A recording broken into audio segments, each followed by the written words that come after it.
विद्यां देहि सरस्वती।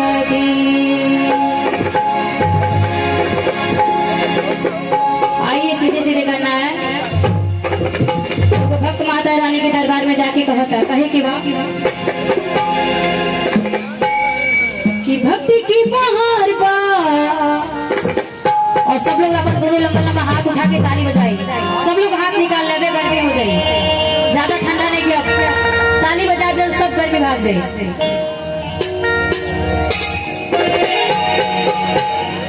कहना है कि भक्ति की बहार बा, कि भक्ति की बहार बा, लागल दरबार बा, बाजे नगाड़ा, ढोलक डामाडोल, ढोलक डामाडोल, ढोलक डामाडोल। भैया दुश्मनी बा काम से, तो आप लोग लंबा लंबा हाथ कहने की जाओ।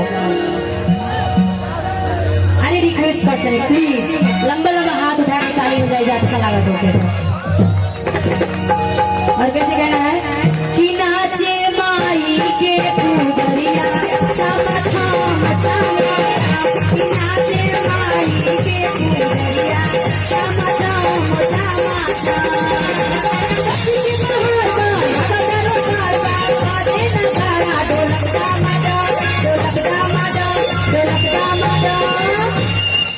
और एक बार प्रेम से बोलिए साचे दरबार की।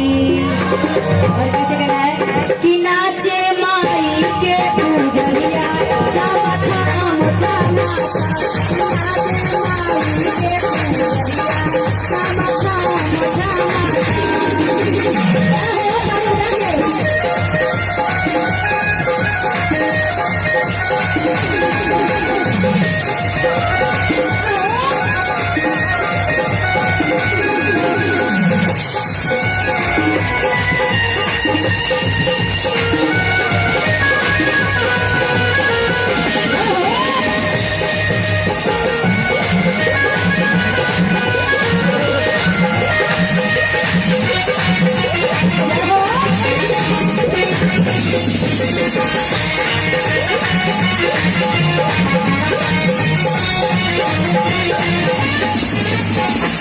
धरुया कदा तलवरवा, शोभेला हाथे छपरवा हो, नारी के बिंदिया दुल्हा लगा, मंदारे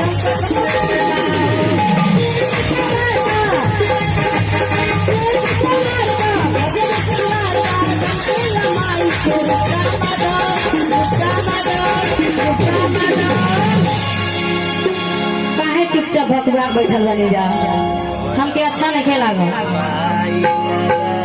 ताली बजाई जा, सब मिली, शक्ति भक्ति सब मिली। लंबा लंबा हाथ उठा जा, बोल साची दरबार की। और कैसे कहना है कि नाचे माई के पूजरिया, छम छम छम, नाचे माई के पूजरिया, छम छम छम। जय हो, आप लोग भी ताली बजाते हैं। जय हो।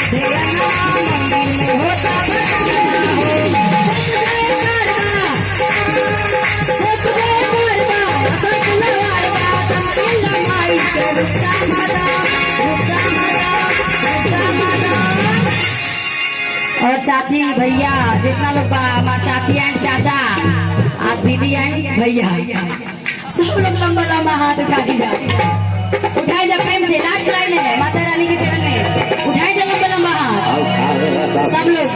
ए बाबा उठा लिया, ए बाबा रोहुए के कहत नहीं लठिया लेके बैठल है। हेलो ये साधना आज के रात छोट कैसे लंबा करी नहीं, जो जितना ऊपर लंबा हाथ उठाएगा उतना ही ऊपर जाएगा। आप लोग हमेशा गलत सोचते हैं। तरक्की